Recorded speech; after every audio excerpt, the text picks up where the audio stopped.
So as we approach this conversation that Jesus has with the woman at the well, it's the next in a series of conversations that Jesus has with people, and um, we've seen or we've studied that conversation with Nicodemus, and now she's this woman at the well is having a conversation with Jesus as well.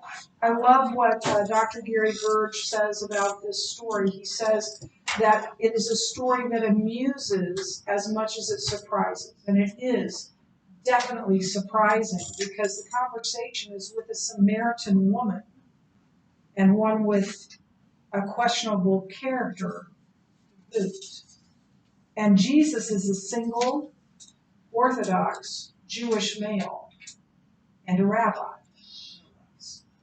There is no way that this guy should be talking to this woman, but he is. And that tells us something about Jesus. Who is this guy? It tells us something about him. And it's part of what makes it so intriguing. We'll talk more about that as we go along. And we see irony in this conversation, in this story. Irony is something that is unexpected. And while Nicodemus apparently fell silent and did not respond to what Jesus had said, his teaching, his admonition, all he did was say, "How can these things be?" And apparently left. And he was one of the great leaders of Israel, John. Pay attention. Here this irreligious outcast winds up acknowledging Jesus as the Savior of the world. And further, remember, she did what Andrew did in chapter 2. She went immediately to tell others about Jesus and bring them to him. And remember that Andrew was one of the 12 disciples. This is a Samaritan woman, a woman that Jews hated, but not Jesus. And we see, again, I talked to you about this idea as in John of Jesus being the replacement for old things. So in chapter 2, we see this wedding at Cana where the water is turned into wine, and Jesus is the replacement for the purification rites. They will no longer be needed. He will purify us once and for all on the cross. And then when he cleanses the temple, we see that he is the replacement for the temple. The temple will not be needed anymore because Jesus will be the place where people meet with God. And obviously, the temple had to be replaced because it was destroyed in AD 70 and has never been built back. And then in chapter 3, in his conversation with Nicodemus, Jesus proves that he is the replacement of the teaching of the rabbis. They taught the law. Jesus is going to preach a gospel that is truly good news and is not based on the law. It is based on him. And then also in chapter 3, we see that he replaces the ministry of John the Baptist. So Jesus' disciples now are baptizing. John, as he said, he must become greater, I must become less. And his ministry faded into the background. And now Jesus is going to show this woman that his gift of salvation surpasses anything that Jacob's well can give. So Jesus is going to replace the patriarchal system with the gospel, with salvation. Jacob's well is no match for Jesus' well. John will make sure. So here are the first 4 verses of this passage. Now, when Jesus learned that the Pharisees had heard that Jesus was making and baptizing more disciples than John, meaning John the Baptist, not meaning John the disciple, Although Jesus himself did not baptize, but only his disciples. Now that doesn't mean he discipled he baptized his disciples.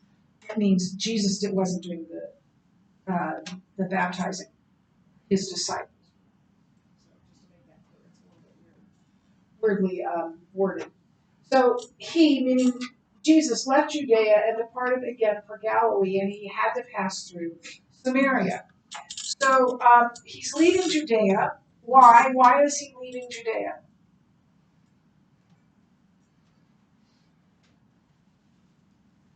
We have to use context clues here, but it's probably because the Pharisees had begun to you're going to say that one. I'm so sorry. Didn't see the hands up too late. Take notice of his ministry.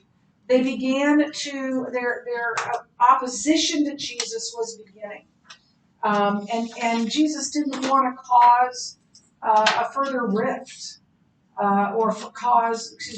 he didn't want to cause too much attention coming in at this point. And then also, I'm sure that, John's disciples were like, look, this guy, everybody's going to this guy. They're leaving you and going to this guy.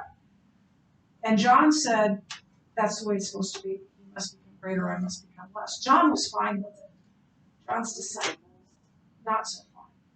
So he probably didn't want to cause a further rift with John's disciples as well. But more importantly than both of those is that Jesus had reason to fear that he'd be arrested. Again,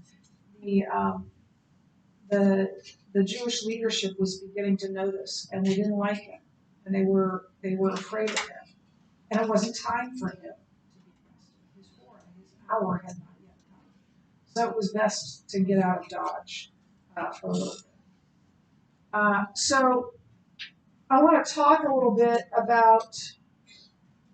There's Samaria between Judea and Galilee.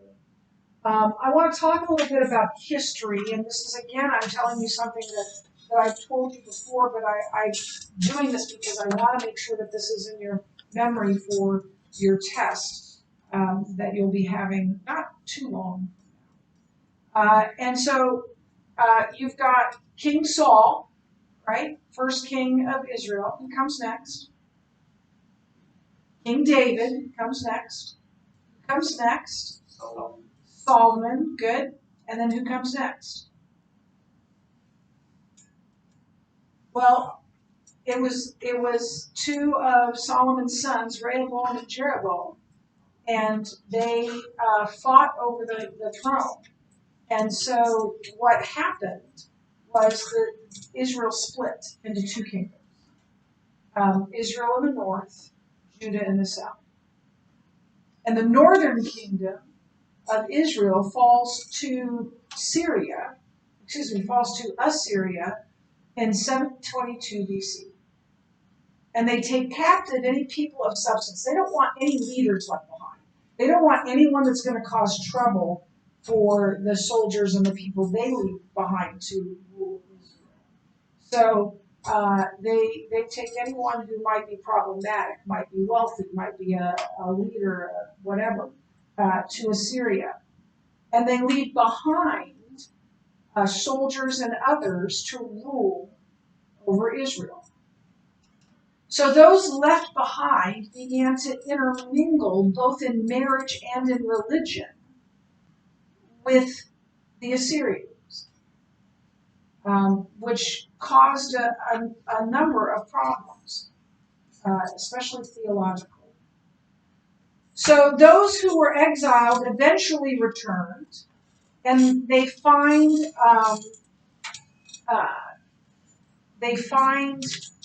a spiritual hodgepodge in Israel that was part pagan, part Judaism.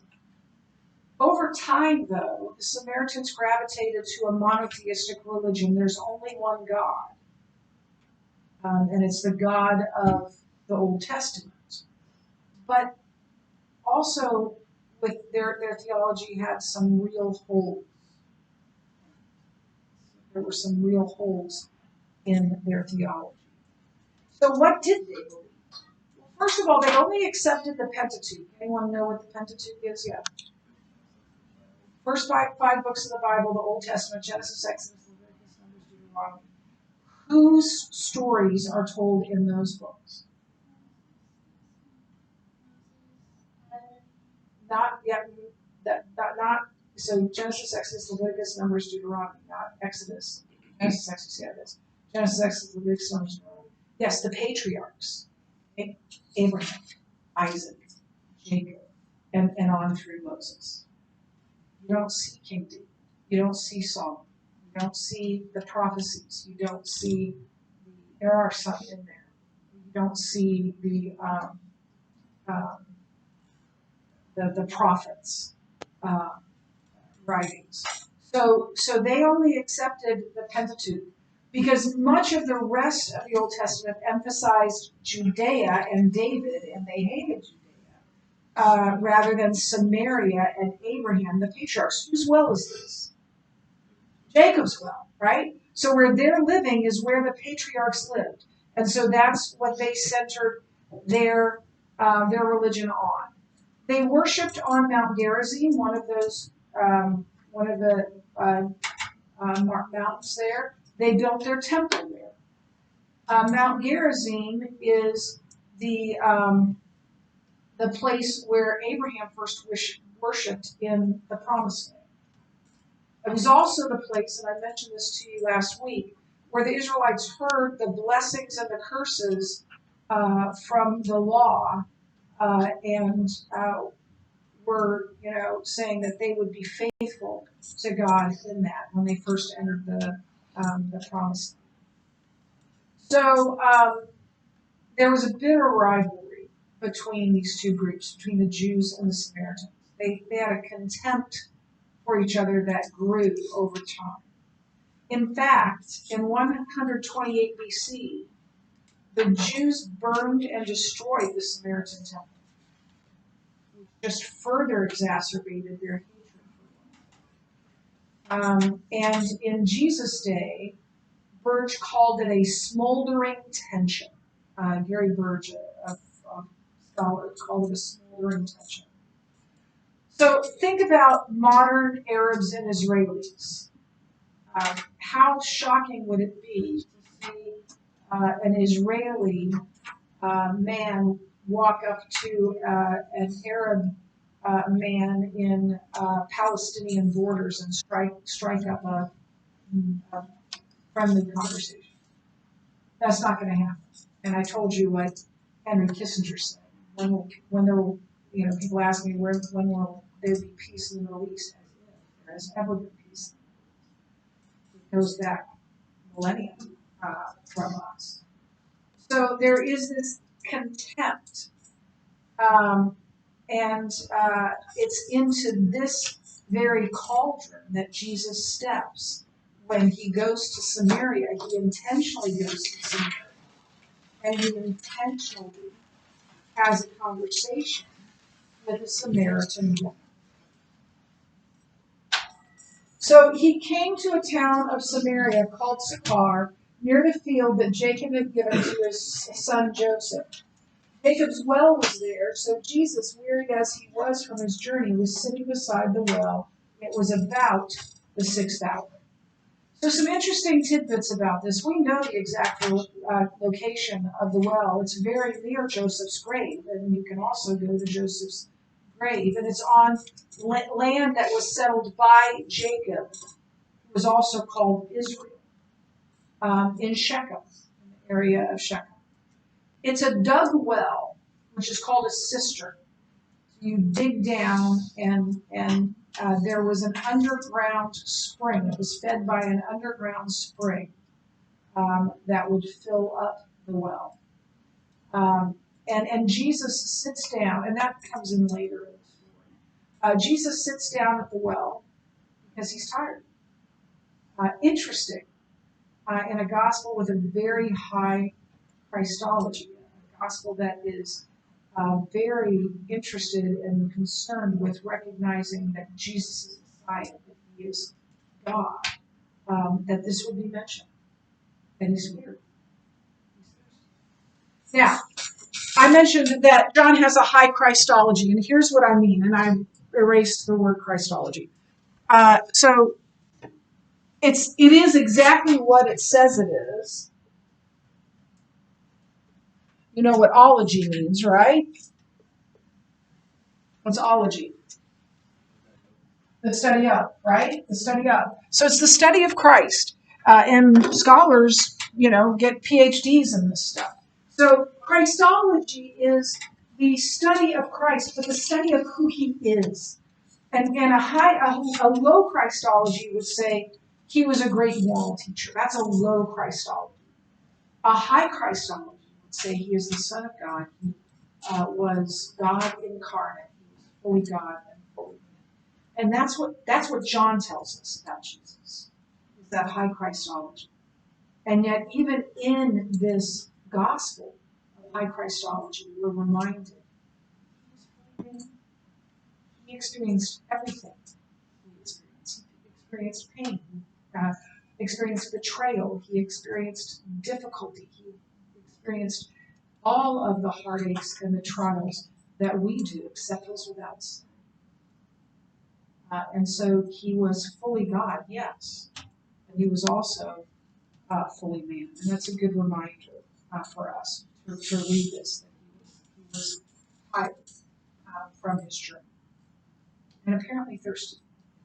So it's about noon. It's the 6th hour. They counted the time from sunrise. So sunrise to noon would be in the noonish area. The curriculum says, and I didn't tell you this when I did the curriculums lecture because it just doesn't matter. But they say that scholars are divided on whether it was 6 a.m. or 6 p.m. No, they're not divided on that. I don't know who their scholars are. Probably got their PhD at Walmart. I'm not sure. But there's no 6 a.m. 6 p.m. It's it's a 24-hour day from sunrise into sunrise. So it's the middle of the day, and that's odd. That's an odd time, and it's odd that she's alone. Because women went to the well, men didn't go to the well generally. Women went to the well early in the morning to get the water they needed for the day. And of course, as women do, they went in a group. They went together. I've never been someplace where you're sitting around a table and a man says, I'm going to go to the restroom, and the other men say, I'll go with you. That just doesn't happen. But it happens with women all the time, doesn't it? Because it becomes a social event. Men could never devise of, let's go shopping. It's a social event. No, they're not going to go. They don't shop. They hunt. I'm looking for some jeans. I'm going to get my jeans. I'm going to leave. Right? They're not going to go, oh, look, this is so cute too. Let's try this on too. That's only girls, right? And so they went to the. Am I right? Come on, it's true. And I'm a woman. I can say these things. So they would go together in the morning to get the water they would need for the day. This woman comes at noon in the heat of the day, the hardest time of the day to go there, and she comes alone. That tells us something about her. And here's how the meeting went down. A woman from Samaria came to draw water. Jesus said to her, give me a drink. For his disciples had gone away into the city to buy food. The Samaritan woman said to him, how is it that you, a Jew, ask for a drink from me, a woman of Samaria? For Jews have no dealings with Samaritans. So she is utterly surprised. She's not just surprised that he asked her for a drink. She's surprised that he's talking to her at all. There's an ancient, I wish I could remember his name, an ancient Jewish rabbi that said this.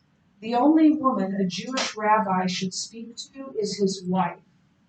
And then, even then, it's not much. Or you can talk to your wife very much. And then another Jewish rabbi, ancient Jewish rabbi, said the daughters of Samaritans are perpetually in a state of religious uncleanness. So they're perpetually unclean. So this woman, according to Jewish rabbis, should not, enter into a conversation, and no man should enter into a conversation with her.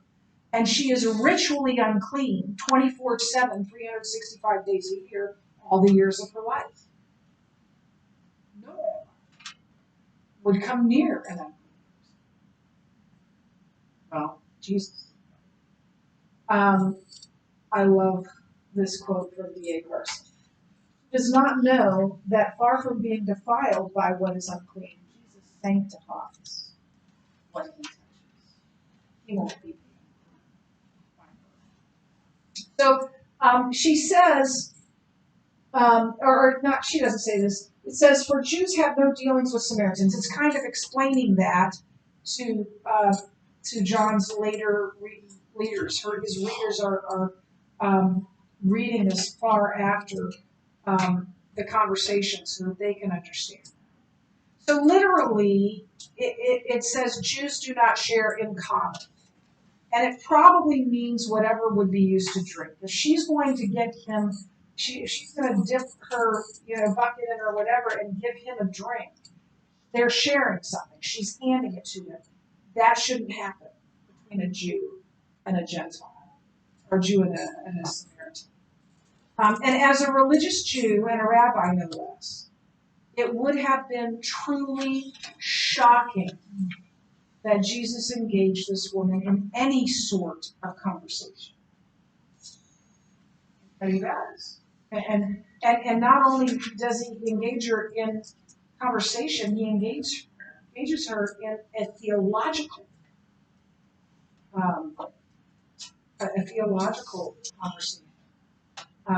And that's where we're headed next. With a woman of not only a Samaritan, a woman of questionable character, because he knows that already.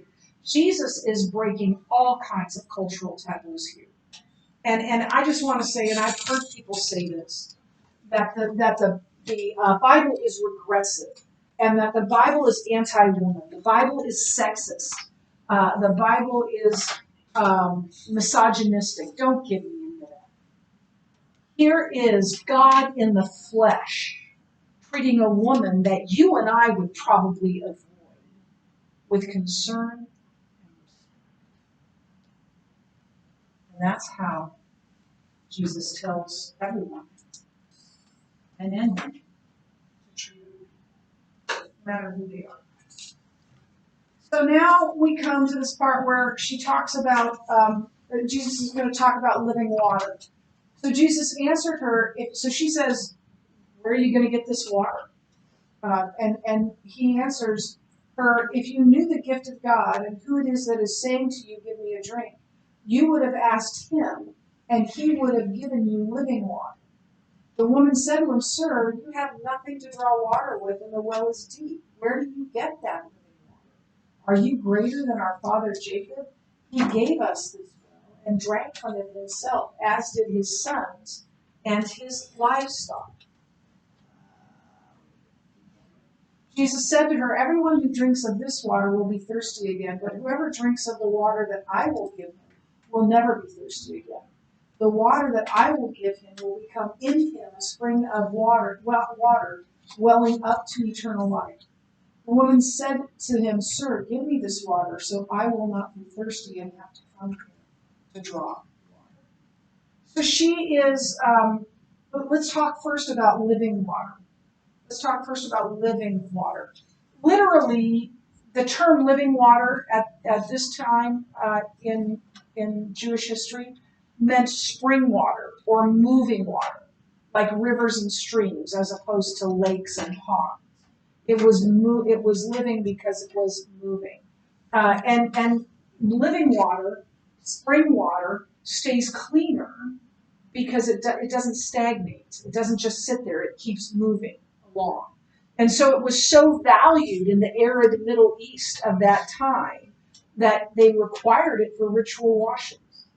You had to use living water. You had to use moving water for those washings. But it also took on a metaphorical meaning, which is the way Jesus uses it. That he would give, he isn't saying, well, I'll give you H2O, that kind of living H2O. He means something else. And the woman was probably baffled because there were no rivers or streams in Shechem. She was probably thinking, there's no living water in Shechem.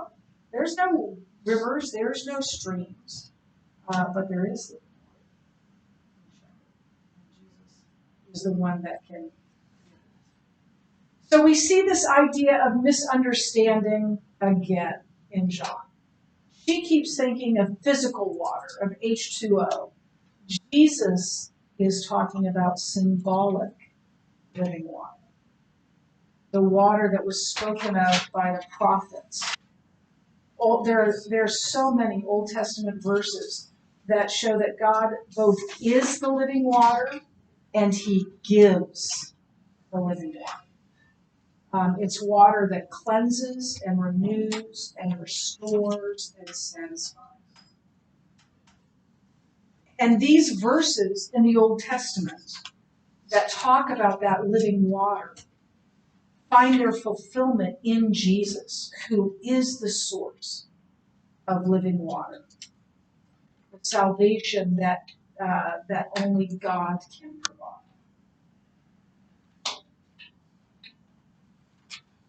So what is it? It's the new life available through the Spirit of God. It's the new life that begins now and lasts forever. It eternally quenches spiritual thirst. I've heard so many people say, is this all there is to life? Isn't there more to life? Once you get living water, once you understand who Jesus is, once you turn your life over, I've never asked it since I knew Jesus. It is eternally satisfying. It's what Jesus called with Nicodemus being born again, being born from above. It's salvation. He's talking about salvation. He's telling her, I can give you salvation. And it is a power that can transform even the loneliest, most sinful, outcast woman in sin. But the woman is disbelieving. The word is incredulous. She can't believe this. And she says, are you greater than our father Jacob? And I think she said it with some attitude because her answer is clearly no. You're just a Jewish guy. You're no patriarch. Do you really think you're better than Jacob? So there's good news and bad news here. She asks for a drink. Give me this water, right? That's the good news. The bad news is she still doesn't understand what she's asking for, nor does she understand who it is that is offering it. So Jesus is going to help her see by taking what seems to be a complete bolt from the blue. And here's what he says. Go call your husband and come here. So she's like talking about living water. Are you better than Jacob? And he says, go get your husband. Out of nowhere. The woman answered him, I have no husband. She said to her, you are right in saying, I have no husband. For you have had 5 husbands, and the one you now have is not your husband. What you have said is true. The woman, this is my very favorite line in the whole thing. The woman said to him, Sir, I can perceive that you are a prophet. How do you know that? How did you know? So Jesus shows her something of who and what he is, as well as her need for true living water. First, she tries to use what my family calls creative truth-telling. My mother was the master of creative truth-telling. She would tell you something that was true. It's just whatever you thought after that probably wasn't accurate. I'll give you an example. My youngest sister was getting married, and my mother called up Gerda from Gerda's Bakery. Gerda passed on a few years ago. and she had made wedding cakes for my sister Carrie, for me. She didn't do my sister Jordan because her wedding was in Kansas City. But so she called and said, we're going to need another wedding cake, and we made the arrangements, and yada, yada, yada, and it was done. Then my mother and my sister went to a wedding, somebody else's wedding, and on the cake table, they had these smaller cakes, each that were decorated like little wedding packages. How cute is that? It was just adorable, especially in like the late 80s. It was adorable. And, or maybe it was 1990, I don't know, sometime like that. And so Missy's like, I want those. And so my mom finds out who it is and calls them and says, hey, we need these wedding cakes. And they get that all arranged. And she forgets to call her. And Gerda calls, like a week before the wedding. And I can hear my mom on the phone. And she says, oh, Gerda. I can't do her very soprano voice at all. Oh, well, Gerda, you see, oh, Gerda, I meant to call you. I'm just so sorry I didn't call you. But in all the turmoil, well, we won't be needing the wedding cake anymore. Was it true? They didn't need that wedding cake anymore. But what did it sound like? There wasn't going to be a wedding, right? That's why. It wasn't just she forgot and she found a different cakery. That's creative truth telling. She didn't tell a lie. She just didn't tell the whole truth. Like, she can't, maybe my mom could put one over on Gerda, but the woman at the well, the woman at the well couldn't pull it over on Jesus. And so Jesus proceeds to shock her with the whole truth. Yeah, that's right. You've had 5 husbands. And the one you have now, you ain't married to him. When you're living with now. And she lets loose with the best line in the whole thing. Sir, I can perceive that I can see that you are a prophet. Now, I want to tell you, she calls him a prophet, or at least in this, she calls him a prophet. And I want to talk to you about what they believed about that, because the Samaritan belief was in a Messiah-like figure. And they called that Messiah-like figure to him. And so when she says, "Sir, I see that you're a prophet," she's at this point, she's not ready to declare that he is to him, that he is Messiah. She will, but she's not quite ready yet. But she sees that he is more than she realized. That he is at least a messenger from God. So here's what she's doing. She's remaining in the light. And that's admirable. Look, when Jesus cut off with, came out with, yeah, you're right, you've had 5 husbands and you're living with a man you're not married to. She could have run away. She could have been, crying and ashamed and running, or thinking that Jesus was going to hurt her or something, or get angry with her in some way. So she remains in the light.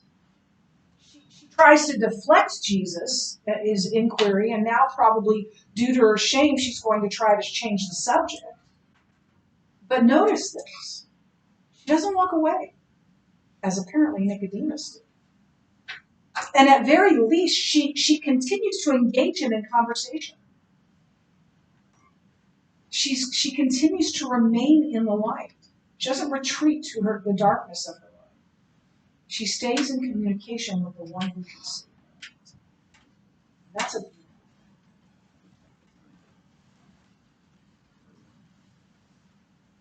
okay, we'll do one just a little bit more.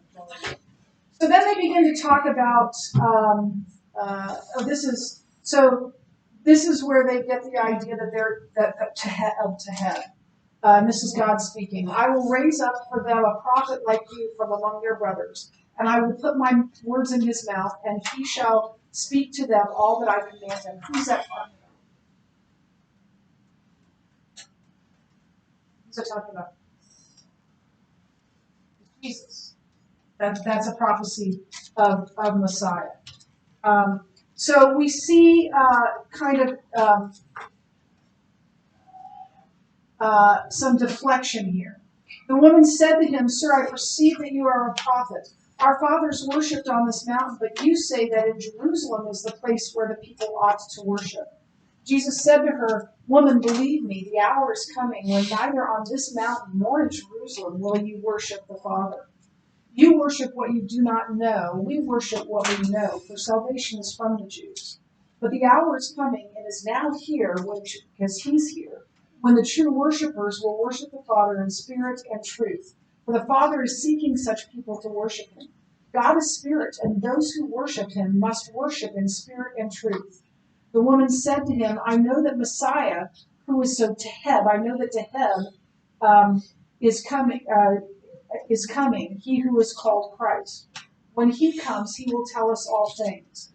Jesus said to her, I who speak to you am he. So we see this deflection again, and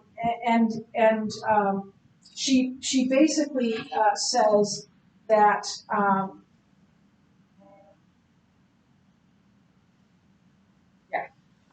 that they'll both have to wait for Messiah to see if he's right. Well, time will tell, or we'll see about that. Is kind of what she's saying. All right.